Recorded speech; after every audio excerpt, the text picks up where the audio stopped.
বারবার মেডিসিন খেয়েও প্রস্রাবের জ্বালা-পোড়া সারছে না।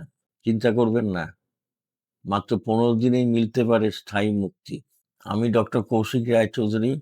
গত ৩৫ বছরে প্রায় ২০,০০০ মহিলাকে সুস্থ করতে পেরেছি এই সমস্যা থেকে। এমনকি যারা ১০ বছরের বেশি সময় ভুগছিলেন, তারাও সুস্থ আছেন। এই ভিডিওতে আমি জানাবো কেন মেডিসিন কাজ করে না এবং কিভাবে ইউরোগাইনি চিকিৎসায় স্থায়ী এবং দ্রুত সমাধান সম্ভব। একটা ঘটনা বলি, শুনুন।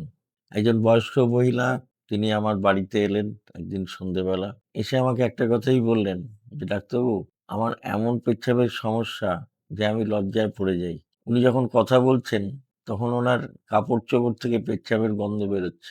আমি তখন জিজ্ঞাসা করলাম যে, "এটা কি করে হলো?" উনি বললেন যে, "লজ্জার কথা কি বলবো? আমার পেচ্ছাপ যখন তখন হয়ে যায়।